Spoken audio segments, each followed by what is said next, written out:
Hey guys, XollFury here, along with my good friend Zamboni. of Chaos. Chaos. Leaving me hanging there, man. So yeah, we've not done a Q&A in a while. We actually skipped the entire month of, what was it, October? That was last month? Is that what last month was? I don't even know.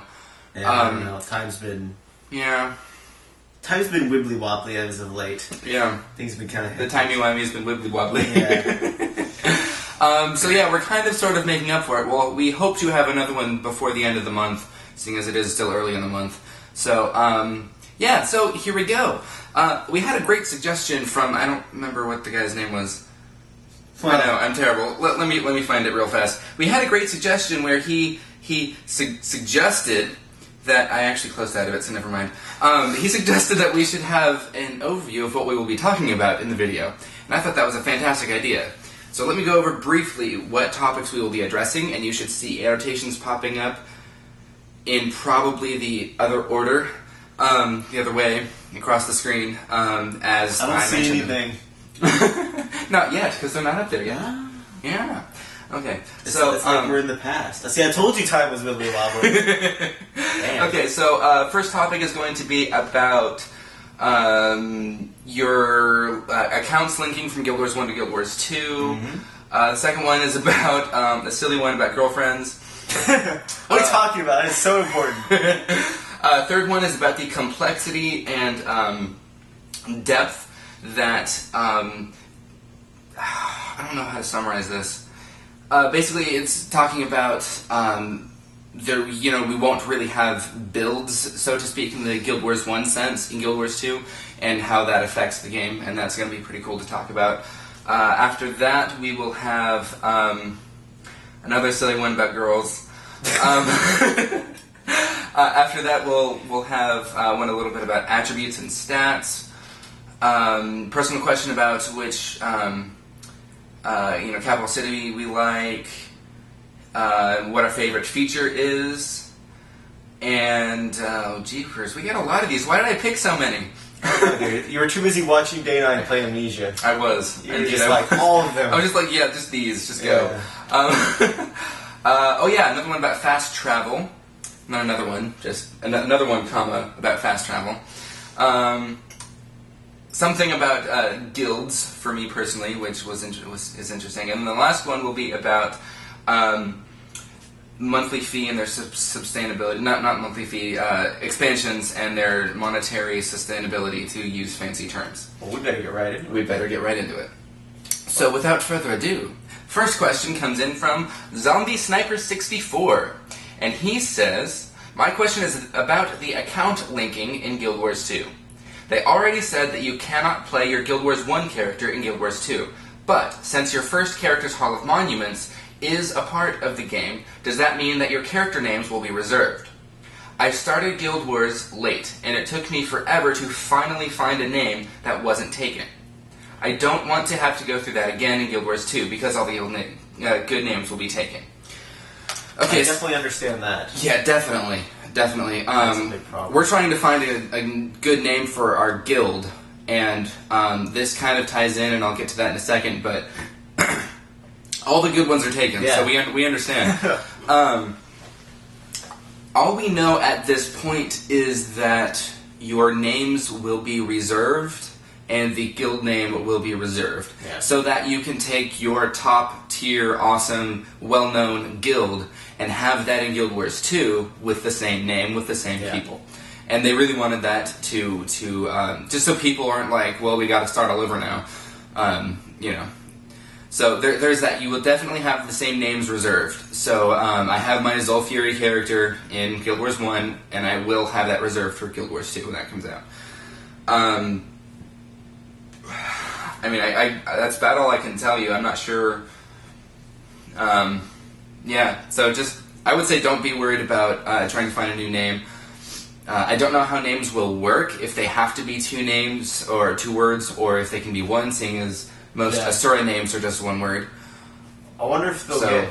I'm just totally brainstorming here, but I wonder if you'll get, like, once you make the transfer, if you have a previous character in Guild Wars 1, once you make that switch to Guild Wars 2, I wonder if they'll give you, like, a free name change or something. Like, just Yeah. throw that out there. You don't have to. You know what I'm saying? They, Yeah. just, they just let you maybe Yeah. have that option. Yeah, 'Cause I don't know if their names, their naming criteria will be the same. Yeah, I don't know that either. I don't know that Something, either. it's just something interesting to watch. Yeah, definitely.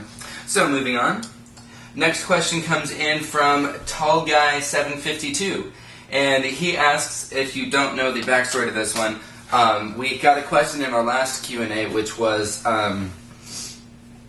do you guys have girlfriends? And we said no, and then jokingly continued to say, but we are accepting applications, and Yes. you can email them in. So he asks, did you guys really get girlfriend requests sent to your Gmail?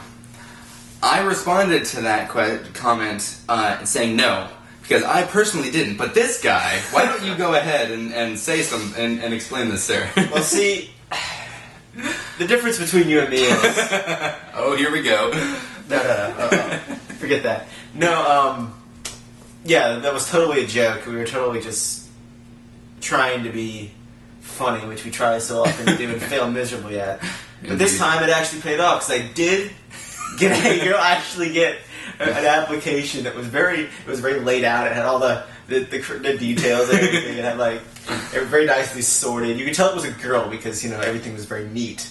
But it was from a lady named Ninja Cake Girl, which I believe was the girl who actually asked the question. I believe so. Clearly, she was interested in you, sir. We don't know that. Maybe mine was no. Wait, mine's a Z. Mine does come before you after you in the alphabet.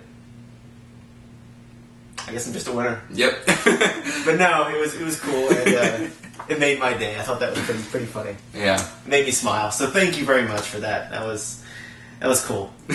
Yep. Okay, so moving on. Next one, we will probably talk about this for a good little while. This one comes in from the Kill, and I don't even know. You'll see his screen name. It's confusing.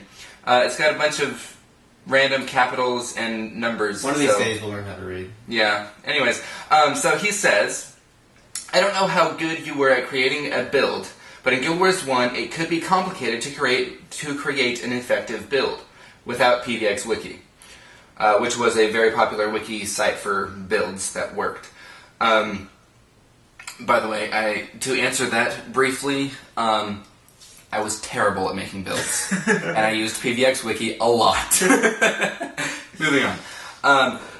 Okay, so he continues and says, the lead content designer for Guild Wars 2 stated that the complicated parts of building a character scared new players away, and thus Guild Wars 2 will be more acceptable and will be less complicated if it comes to skill builds.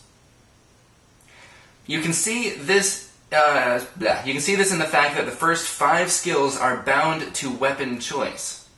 There is also 1 elite utility slot and 1 healing utility slot to further limit the freedom of skill choice, and thus build creating. This would have meant, or this would mean... Anyways, this would mean that the game should be more accessible for new players, but a layer of complexity is sacrificed for that reason. How do you think this will affect the more skilled players, and how will Guild Wars 2 provide challenges of ingenuity for those players? I personally think this would come through cross-profession combos and positioning. What are your opinions? That is definitely a concern. I have heard that voiced by many people. And I personally don't share that concern. I mean, I do, but not really. I'm not worried about it, is what I'm trying to say. Because I think you hit on something good there at the end there, the cross-profession combos and positioning. I think that is a huge deal. The cross-profession combos aren't going to be pivotal. They're just going to be something really cool that skilled players can know how to do effectively. I think the complexity is more going to come down into the attributes that you pick. Well, it's going to come down to a lot of things, but one thing that it will come down to is the attributes, how you spend your attribute points. Because somebody like this guy here would just say, I want to deal lots of damage and throw everything into precision and power. Or, I want to not ever die ever, so I put everything into toughness and vitality. But an actual, number cruncher will get down in there and say, okay, I need this many points in here to get this much, crit chance percent. I need this much to get this much power, and and all that kind of stuff, and optimize everything perfectly. Where a noob won't do that. He'll just say, I want some of this, and put points in it. So I think that will definitely be a big factor of complexity. Even though it's a simple system, it also has the potential to be rather complex and be rewarding from that. Another thing, can you think of anything? Because I can think of a couple other things, but I've been talking a lot. Can you think of any? Well, just like what? Like any... I guess what I'm trying to... If it's just a question about complexity and whether or not the game is going to be complex enough for hardcore players, yeah, I think it will be. I understand what he's saying about the weapon selection and having those skills. And I just thought of... I turned the question on you because I had a brain fart and didn't think about it, but I just remembered it. So, I just remembered...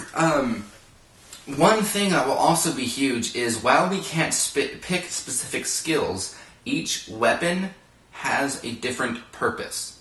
And there will be a huge learning curve with which weapon do I use when. And for the fact that you can switch out weapons, exactly, that's going to be big because you'll have to make those decisions on, do I need these skills now or do I need these skills now? Exactly. So really, they are in a way limiting your skills. But if you're able, classes or professions are able to use multiple weapon sets. Yeah. So if you have those weapon sets on hand, you have more than just 5 skills at your disposal. Yeah. When you think about it, you can have maybe up to 15, 15. Between all your weapons. You only have 2 weapon combos. So 2 weapon slots. Combos. So that would be 10, up to 10 for your normal one. However, the Elementalist will get 20 because they have 1 weapon times 4 attunements. So just think of the Elementalist. That's 20 skills. Yeah. I mean, that's not... There's a lot of stuff that can go into that. A lot of strategy. There's a lot of opportunity for depth there without even adding in the attribute points. Yeah. Which is, just a basic numbers game. Well, yeah, exactly. But I think it'll be more fun for players to experiment with the skill system. Yeah. And trying different weapon combos and just seeing what works. I mean, that's obviously more fun than number crunching. Well, yeah. I mean, for me personally, that's not where I find skill in the game. No. Because all you have to do is look it up on a site and you read the numbers, and so the numbers are... I was more talking about the complexity, not so much the skill. Because complexity and skill go hand in hand. Well, if something is naturally complex, then it's going to take a player of higher skill to understand the system and use it to its full potential. True. I was more talking about the attribute system isn't complex, but it can be. The attribute system is complex. It's complex in a purely mathematical sense. Okay. If you want to use it right, you're going to have to do a bunch of math, and you're going to have to figure all these things out, and then you come up with the perfect set of numbers. Yeah. But once that's there, that's the perfect set of numbers. Yeah. You only have to tweak it later on. You don't have to. There's no ingenuity. You know what I'm saying? True. It's basic facts. Whereas using the skills, actually, that's where player skill comes in, and that's where player preference comes in. Yeah. Because then your personality will show through. I think, definitely. And I think there's going to be a big learning curve because you will get people who hop in and who don't know any better through one reason or another. Will just say, I've got this weapon, so I'm using these skills, and I just happen to have this other weapon, that I switch to whenever I want something different, and I'm just beating on this guy and whatever. Mm-hmm. The more skilled players will have that situational and combat awareness, and have that sense of, I need to do this right now, or in 10 seconds or something, right, so that I can most optimally benefit my team. Right. And I think that really, because, I was watching a gameplay. It was a demo with commentary at a convention, and it was a Guardian. And the number 2 skill slot for the sword is a teleport. It's an area teleport, and that's really cool. So I could totally see that being ridiculously useful, like having, I don't know, a great sword. Something that deals a lot of damage for the Guardian. I'm not sure if the greatsword does. I would tend to think so because it's a greatsword, but let's just assume that it does. Or go with one that I know. The scepter does a lot of damage. Scepter and focus. So say you have a scepter and focus, which is ranged. Say somebody is about to die and goes around a corner, so you can't target them. You switch weapons real fast, teleport right there, and switch right back, and you can finish them off. Yeah. And a lot of people would just be like, "Oh crap, I have to run after him," and forget about it. Yeah. And now, while that's a really simplistic example, there's a lot of things like that. Like, again, going back to the Elementalist, you have 20 different skills to choose from. And that's without even bringing in the idea of positioning a movement. Well, exactly. You can stand in one spot, and it actually might be a good thing to practice. Just stand at one spot, obviously move with the battle, but just stand still and get used to which skills do I need to use when, and what things would trigger me to switch attunements to do different things. And I don't know how to answer that because I've not gotten my hands on the game to know, but that kind of thing. And I would say don't worry about the complexity and skill aspect because it will definitely be there. No, we won't be making our full and complete builds, but we still will have that that choice of which utility skills do you want, and more importantly, which weapon do you want right now. So I wouldn't worry about it if I were you. You'll have there's plenty of of depth and complexity to find in this game, and it's actually in the depth and complexity.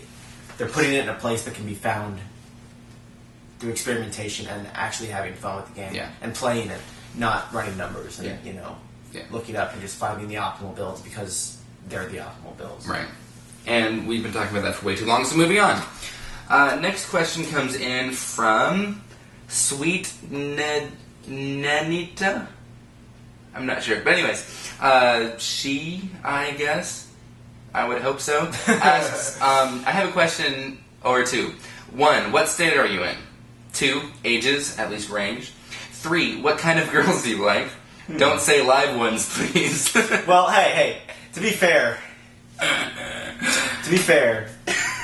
do like live girls. I am a fan of them myself. As opposed to dead girls. Yes. That's just just saying, just getting that out there. Yeah, I'm not big on the stiffies. Sorry. Anyways, moving on. Last question is, any ideas of how to get in the beta list? And then P.S. Oh, that was from something else. Don't worry about that.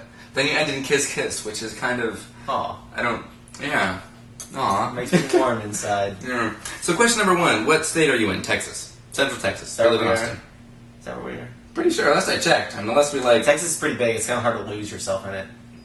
You could walk for 100 miles in weeks and you'd still be in Texas. You can drive literally from sunup to sundown in one direction and still be in Texas. Yeah, it's kind of hard to get out of. Yeah. So I'm pretty sure I'm still here. Yeah. Anyways, so number 2, ages. I don't know that it's a big secret, so I'm 19. I'm between the ages of 12 and 34. Okay. Yeah. I'll let you mull that one over in your head. True story. Yes. Yeah. Okay, so number 3, what kind of girls do you like? We already established that we like live ones. Yeah. So that's a given. That's a really big question. Except that it almost isn't. I just am not sure how to answer. I like girls that can put up with my ridiculously freaky sense of humor. That's a plus, because he has a really weird, or like you said, freaky sense of humor. I mean, never mind. They've seen videos. I mean, I danced to Super Junior. I mean, this is not... Hey, Super Junior is awesome, well, alright? Needless to say, my sense of humor is niche, or niche, however you say that. I don't know. It's not common. And, find a girl with that can appreciate that sense of humor is not common either. Yeah. That's just one criteria on the never-ending list of criteria. Yeah. I would say prominent ones that stick out. One is an appreciation for video games. Because there's... Well, yeah, but I mean, no, you'd be surprised how many people are like, oh, she's hot, and you date her. Like, Day 9 made a perfect example, where he was like, he invites his... he invites his girl over or whatnot, and, he was like, it's... I don't know if he did this personally or if it was just an example, but, like, you invite her over and you're, like, playing StarCraft, and, you're all, trying to impress her with how good you are at StarCraft. She comes over, she's like, So this game, you just click a lot in this game? Is that just all that this game is about? Just click a lot? You're just like... just like kills it, like that's it for me. Like, yeah. No, well... So, at least, I mean, you don't have to be a really super huge gamer, but at least not be like, oh, you play video games? And that's not just true for gamers either. I mean, if you're going to be in a relationship with somebody, they have to appreciate and respect what you're interested in. Oh, exactly. Just like you have to do for them. Exactly. I mean, that just has to be there. If they don't, I guess that's more what I'm getting even if at. they don't get it. Yeah. Like, I mean, I know guys, they have girlfriends, they don't get gaming, they don't get white, they don't get nerds, they don't understand why we're the way we are, but they still support it. They still try to be involved. And that's sometimes all it takes. Is, just that effort, other than just seeing it and hating on it. And, if you're going to be involved with somebody, they've got to be able to respect what you love. So, I think that's why we're still single, I guess. I think you should start your own relationship advice series. I have a lot of wisdom in my 12 to 34 years of living. I thought I'd be a psychologist, and then I decided against it. I got smart. No offense to any psychology majors out there, but really, no. You should change your major right now. I'm serious.